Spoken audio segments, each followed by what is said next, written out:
Hello everyone, welcome to the channel. So in today's video we are going to revise the modern history. Now the things that I am picking up here are in the chronological order. It means from the advent of Europeans to we will study the Indian Independence Act of 1947.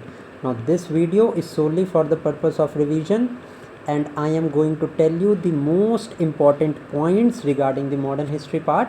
So this video is going to help you many folds. Now let us start with the first fact that I have picked out. Now there is list 1 and list 2. Now these are some of the most important facts. Now इसके अलावा I'll give you some of the additional information as well which will help you to revise some of the most important facts relating to the modern history. So let us start. Now if I talk about the Portuguese came for the first time in India in the year 1498 and who came? Vasco da Gama came to India. Now the first factory that the Portuguese established was at Calicut and the second factory was established at Kannur. Now when Vasco da Gama did arrived in India, then he was welcomed by the Zamorin who was the ruler of Calicut. Okay. Now when did the Portuguese control over the Goa? They did it in 1510. Alfonso de Albuquerque was the Portuguese viceroy at that time. Okay.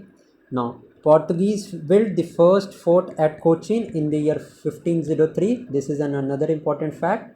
इसके अलावा if I talk about Francisco de Almeida, then you need to know that Almeida propounded the system of Carta system, which was a permit system for the ships that were moving in the Indian Ocean area. Okay. Now Almeida was made the first governor of Portuguese in the year 1505 and I just right now I've told you that blue water policy or the Carta system is related to Francisco de Almeida. Now earlier the first capital of Portuguese was Cochin. Now Portuguese made Goa as the capital in the year 1530 during the time of Nino da Cunha. Okay. Now next is, let us move a bit ahead. Now if I talk about the year 1600, then the East India Company was formally given a charter to trade into the Indies by Queen Elizabeth II.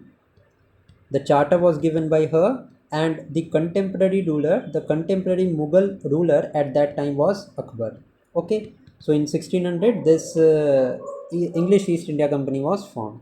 Now in the year 1615 Thomas Roe came to the court of Jahangir. Although Thomas Roe failed to conclude a commercial treaty, but he also secured various privileges such as factory was to be established at Agra, Ahmedabad and Bharuch at that time. Okay. Now prior to 1615 in the year 1613 William Hawkins also came to the court of Jahangir. Okay. And at a later stage first factory was permitted to be established in Surat.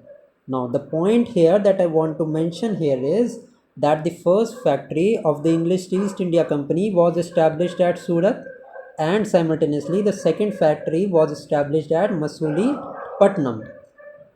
Now if I talk about the French too, so the French ki bhi, the first factory was established at Surat and the second factory was established at Masulipatam.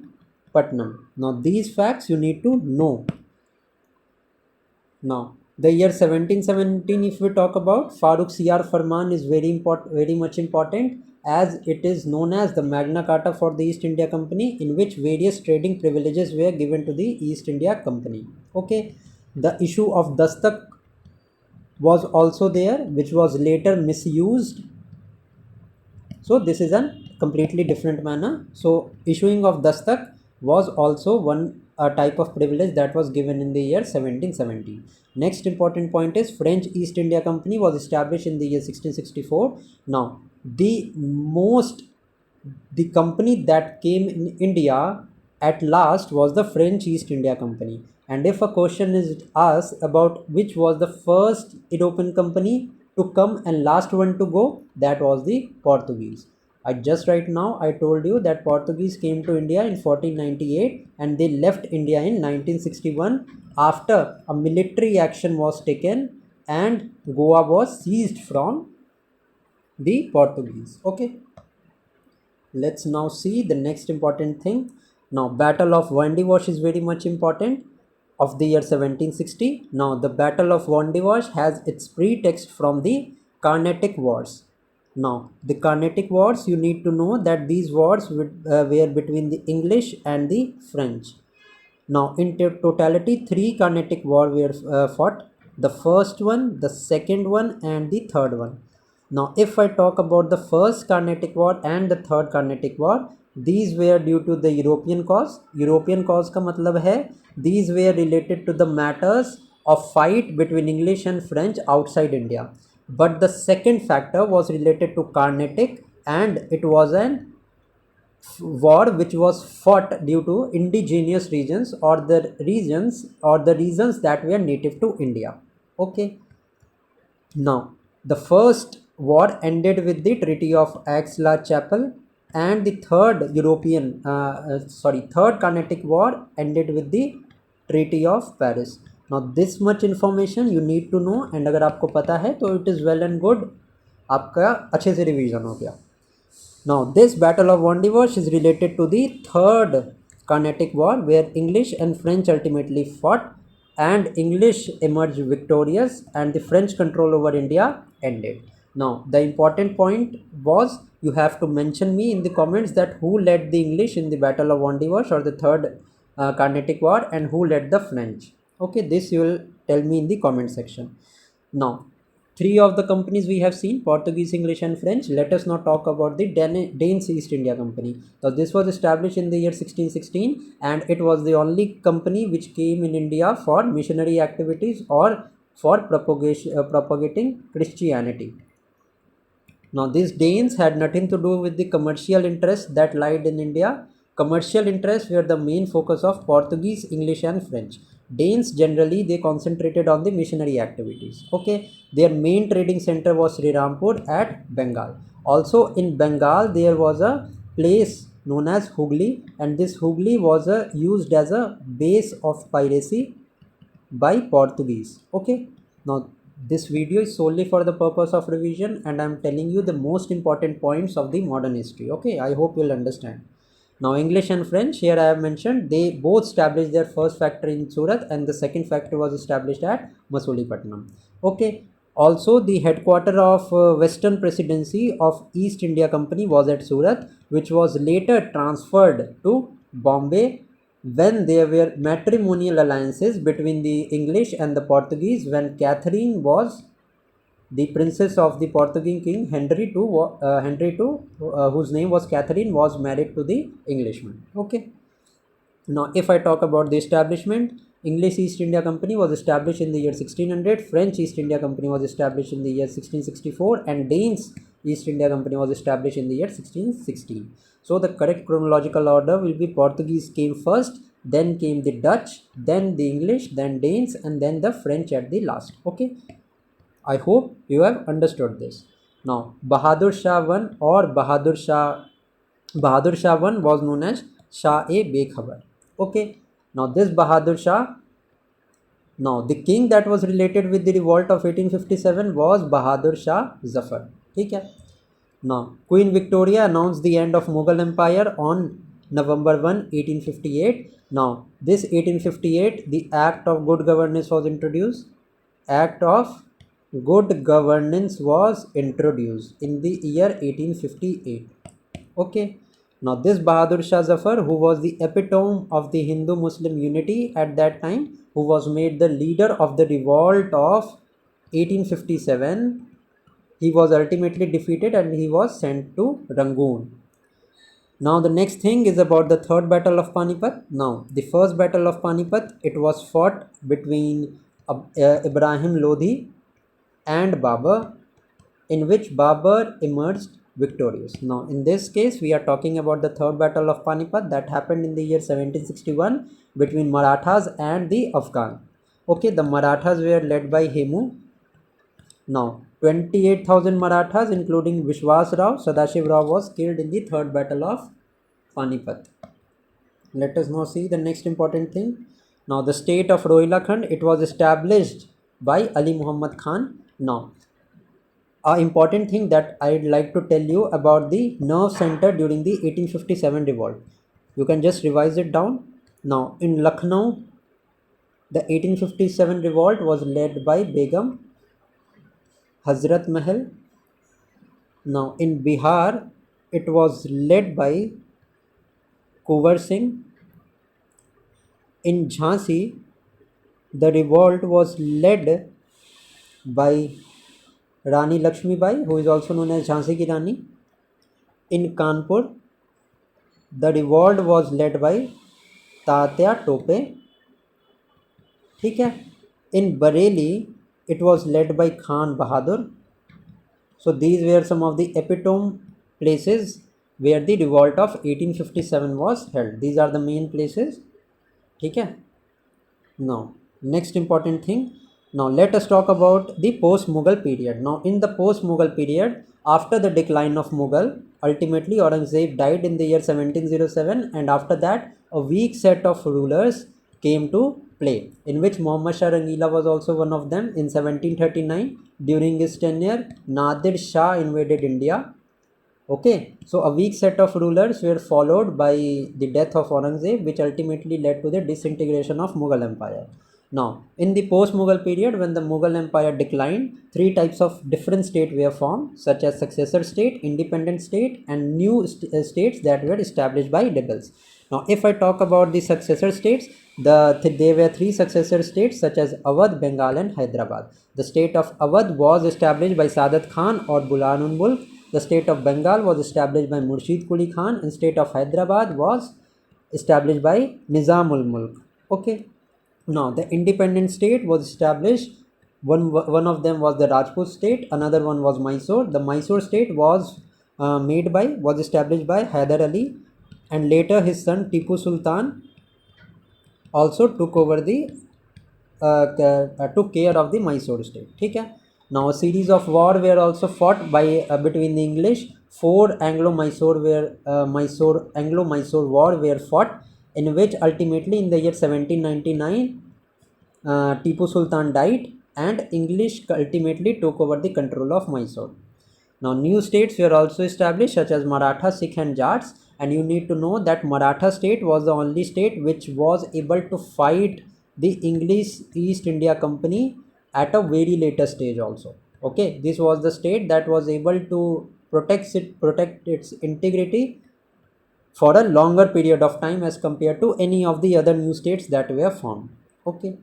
Now Maharaja Ranjit Singh, he was founder of the Sikh Empire, and he belonged to the Sukar Chakiya Misl. Now Misl were the type of confederations, and a total number of confederations or this Misl were 12, to which this Ranjit Singh belonged from the Sukar Chakiya Misl.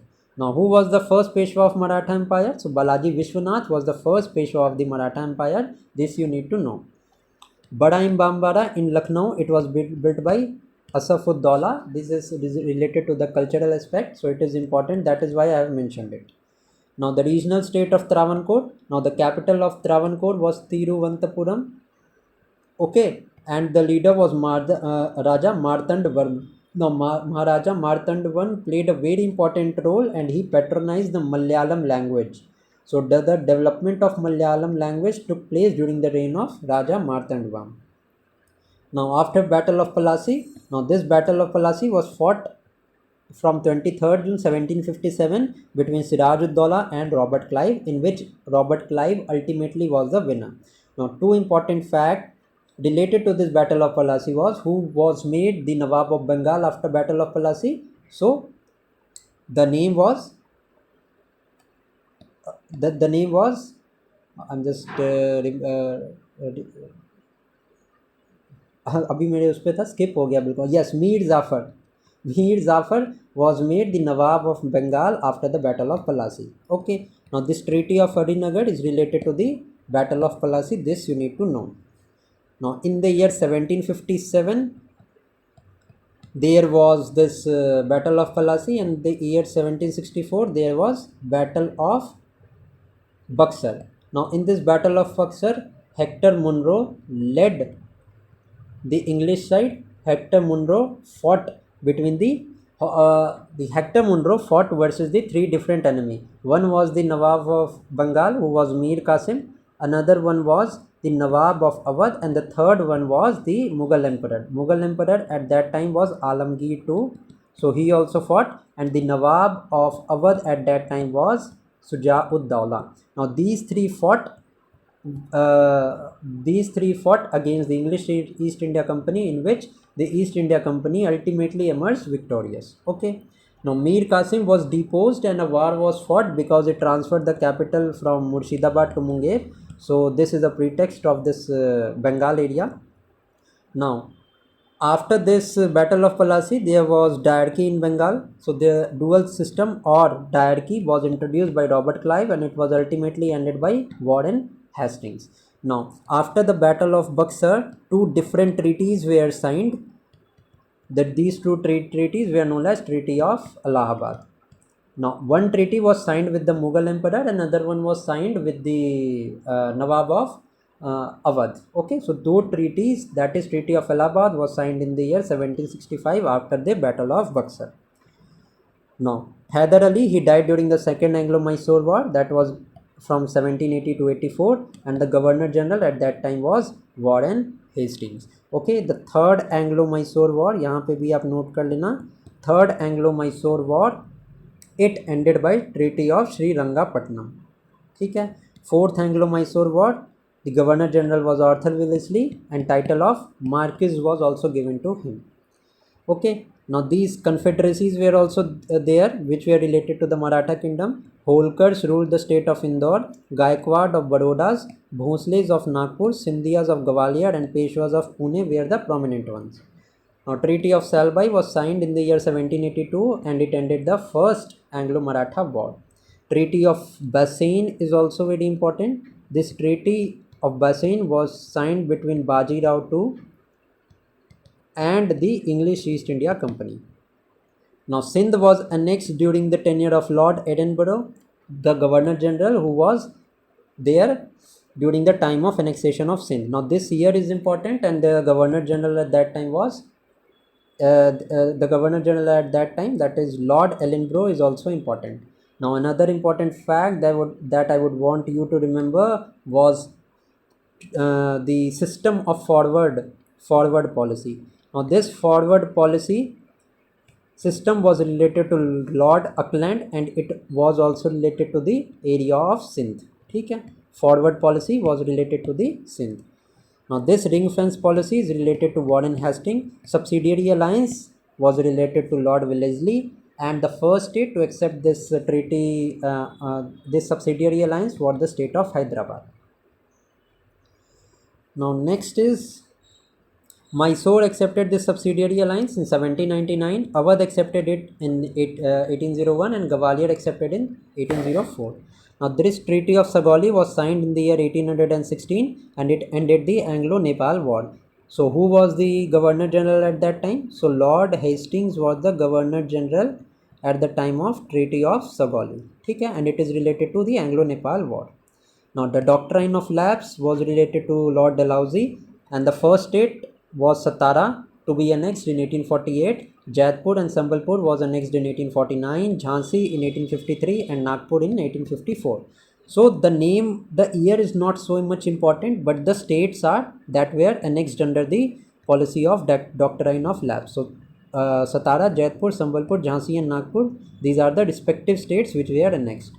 Now, Anandmat was a novel that was written by Bankim Chandra Chattopadhyay, and this talks about the Sannyasi revolt. Now, this Sannyasi revolt took just before the revolt of 1857. Now, this Paika rebellion in 1817, it took place in the area of Odisha, and the leader was Bakshi Jagadbandhu Vidyadhar. Now, some of the different rebellions and their years is also important. Waghera uprising took place in Gujarat in the year 1818 to 1820. Ahom rebellion took place in Assam in the year 1828. Now, Ahom kingdom is very much important, so I am going to tell you some of the important facts about the Ahom kingdom. First thing was the founder. Who was the founder of Ahom kingdom? So, a leader named Sukhafa, he founded the Ahom kingdom. The most famous leader of Ahom kingdom was Lachit बोरखुफन, ठीक है. Now the third important thing is about the Charyadev Maidam. This Charyadev Maidam were the burial sites, and these burial sites were also recognized as UNESCO World Heritage Site in the year 2024. That is why Ahom dynasty becomes important. This Ahom dynasty also fought a famous battle, that is Battle of Saraighat. Now this in Battle of Saraighat, Jahangir was defeated and he was not allowed to cross the river Brahmaputra. ठीक है. So these are some of the important facts. Let us now see some of the other movements as well. Wahhabi movement was led by Sayyid Ahmad Barelvi. The aim was to reform Islam. The main center of Wahhabi movement was Patna in the year 1820s. ठीक है. Now Ulugan is related to the Great Uproar, is related to Munda rebellion. The founder of Munda rebellion was Birsa Munda. Now, a scheme was recently launched in the year 2024, PM Janman scheme, which is related to the socio-economic development and upliftment of the tribals. So this scheme is also related to the name of Birsa Munda. So that is why this Ulugan revolt remains important. Now this revolt arose in the year 1890s and ultimately Birsa Munda was captured in the year 1899. So that is why this becomes important. Now this Kuka movement was started by Guru Ram Singh and the aim was to purify religion, but later at a later stage this movement also turned political. Now the Fariyazi movement, these were the followers of Haji Shariatullah. The aim of this movement was to reform Islam, but at a later stage they stood against the British operation. The main center of the Fariyazi movement was Bengal. Now Pagalpanth rebellion, Pagalpanthi revolt took place in Bengal in the year 1825 to 1815 and the leader was Karam Shah. Next important thing, Ramosi rebellion leader was Chittor Singh and Khasi rebellion leader was Tirath Singh. This Khasi rebellion took place in the northeastern part of the country. Now symbol of 1857 revolt was lotus and chapatis. Now revolt of 1857, lighthouse and Danka Shah. Lighthouse was Maulvi Ahmadullah Shah of Faizabad. ठीक है. Now revolt of 1857 से a battle of Chinhat is also important. Battle of Chinhat is related to the revolt of 1857 in which Maulvi Ahmadullah he revolted against the English East India Company. Let us see the next thing. Now who were the leaders in 1857 revolt? This I have already told you, but let us revise. Some exclusive place I have mentioned here. Gorakhpur में गजाधर सिंह, मथुरा में देवी सिंह, मेरठ में कदम सिंह, ग्वालियर में Tantia Tope was the leader. Now revolt of 1857, it started at Meerut on 10th May. Mangal Pandey was given sentence on the 8th of April 1857. ठीक है. He belonged to the 34th Native Infantry. Now a white mutiny word is also related to this. Now revolt of British soldiers of the East India Company against their own country is known as the White Mutiny. Now this Azamgarh manifesto is related to Hindu-Muslim unity in the revolt of 1857. So this also becomes important. ठीक है. दो movement you have to remember.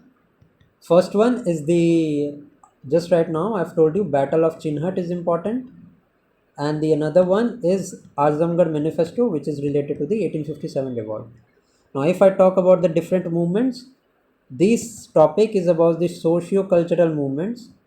So there were two types of movements. First one was reformist and the other one was revivalist. Reformist movement was Brahmo Samaj, Pratharna Samaj and Aligarh movement. Brahmo Samaj was, as you all know, was led by Raja Ram Mohan Roy. Pratharna Samaj was led by Atmaram Pandurang. Aligarh movement was led by Sayyid Ahmad. On the other hand, revivalist movement Arya Samaj was led by Swami Dayanand Saraswati, and Deoband movements were the movement which was led by ulemas. Now Indian Women University was established in the year 1906 at Pune by D.K. Karve. Now abolition of sati took place with the efforts of Raja Ram Mohan Roy during the tenure of William Bentinck. Now in the year 1829, abolition of sati law was passed.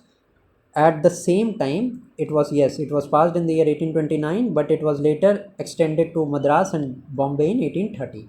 Firstly, it was implemented in Bengal. On the other hand, if I talk about the widow remarriage, so a famous personality is related to widow remarriage, that is Ishwar Chandra Vidyasagar. Now, due to his effort, this widow remarriage was allowed from the year 1856. इसके अलावा if I talk about the child marriage, तो बहराम बहराम जी Malabari is related to the child marriage.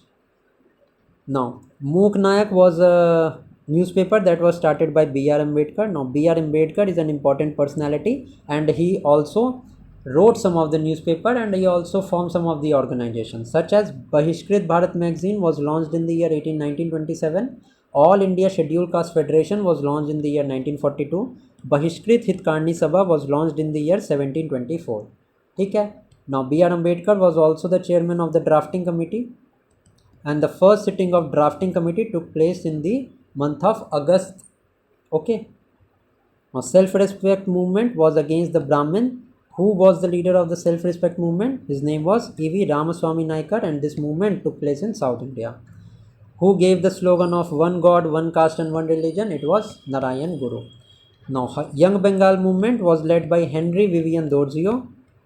Ramakrishna Mission in 1897, it was formed by Swami Vivekanand, and Swami Vivekanand was the propounder of Neo-Hinduism.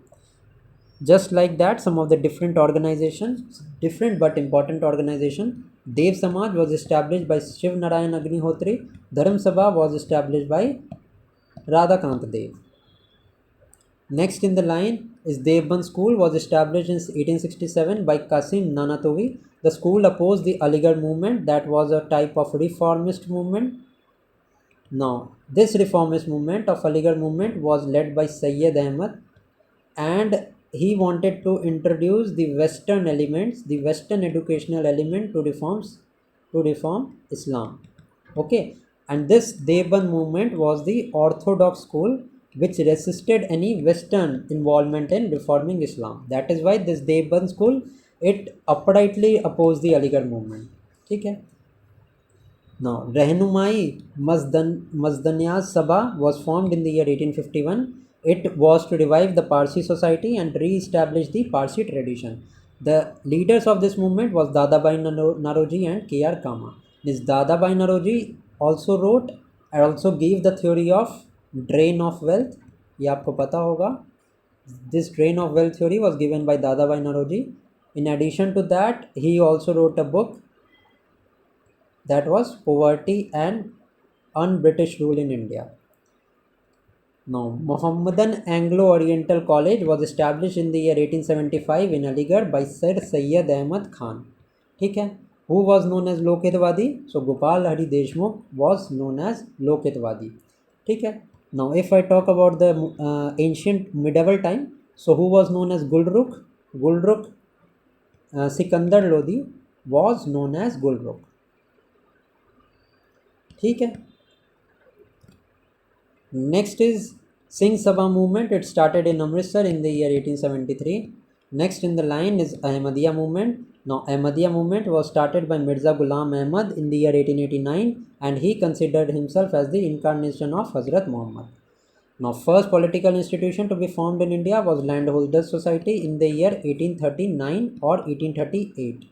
Who was the founder of this Landholders Society? So, Devendra Nath Tagore was the founder of Landholders Society. It was also known as the Zamindari Association. Now, this Bengal British India Society was established in the year 1843 by George Thompson. British India Association was established in the year 1851. Bang Bhasha Prasasika Sabha was formed in the year 1836, and Bombay Association was formed in the year 1852 by Jagannath Shankar Sheth. Now, in addition to that, this Indian Association was formed by Surendranath Banerjee, and this organization was a precursor of the Indian National Congress that was formed in the year 1885. Okay. Let's now move to the next thing. Now, East India Association was established in the year 1866 by Dadabhai Naroji. Pune Sarvajanik Sabha was established in the year 1870 by it was established by M.G. Ranade, yes. सो इतना जल्दी पढ़ाना पड़ रहा है, मतलब मैं revise करवा रहा हूँ आपको कि it is just taking some time for me to recall things, but the things that I mentioned are accurate. Madras Mahajan Sabha was established in the year 1884 and Bombay Presidency Association in the year 1885. Indian League was established in the year 1875 by Shishir Kumar Ghosh, Indian Association in 1876 by Surendranath Banerjee, and the aim was to raise the issue of self-governance. All India Conference in the year 1883, Indian National Union was established by A.O. Hume in the year 1884. The British Committee of India was established by INC in London in the year 1889 to sway British opinion in the favor of India. This safety valve theory was propounded by Lala Lajpat Roy. There is another theory, that is lightning conductor theory. This lightning conductor theory was propounded by G.K. Gokhale. Also, you need to know that G.K. Gokhale was also the political guru of Mahatma Gandhi. Next in the line is United India Patriotic Association. It was an anti-Congress association, and Sir Syed Ahmad Khan and Raja Shiv Prasad Singh of Banaras founded this organization to oppose the propaganda of Indian National Congress. This lightning conductor theory I have mentioned is by G.K. Gokhale. There was a dispute between S.C. Bose and rightist was on the question of the formation of the Congress Working Committee. So there was a dispute. Next in the line is some of the books. India Wins Freedom was written by Maulana Abul Kalam Azad. Unhappy India was written by Lala Lajpat Rai. India Divided was written by Rajendra Prasad. S.C. Bose was the president of Haripura session, and he also resigned after the winning elections of Tripura elections. S.C. Bose wrote the book India Struggle. So there was another general which was known as Comrade. It was written by Muhammad Ali Jinnah. Who was the political guru of S.C. Bose? So Chittaranjan Das was the political guru. Who was the Viceroy of India at the beginning of Second World War? So Lord Lillington. The approval of Quit India movement was given at the Wardha session in July 1942. Now Indian Independence League was formed in the year 1942 in Tokyo by Raj Bihari Bose. Pakistan Day was celebrated on 23rd March 1943. Rajgopalachari formula was formulated in July 1944. Wavell Plan was formulated in May 1945, and Shimla Conference took place in June 1945. Now, parallel government were formed during the Quit India movement. These parallel government were formed in Balia by Chittu Pandey, Satara, and Tamlok. Now, the parallel government that was formed in Satara was the longest known, and it was also known as the Prati Sarkar. Now, with this, we have finished the revision class. So, I have also tried to keep it short, and I hope कि ये 33 minutes में आपका बहुत अच्छा revision हुआ होगा बहुत अच्छा रिवीजन हुआ होगा of the modern history part. So, if you want more revision video like this, do comment, and also comment कि how much did you like this video, and if you didn't like it, आप तब भी comment कर सकते हो. So, thank you for watching, and आगे किसी भी सब्जेक्ट का अगर रिवीजन वीडियो चाहिए तो डू कमेंट, मैं उस सब्जेक्ट पे आपको प्रोवाइड करवा दूंगा. Thank you for watching. Do like this video if you love this video. Thank you.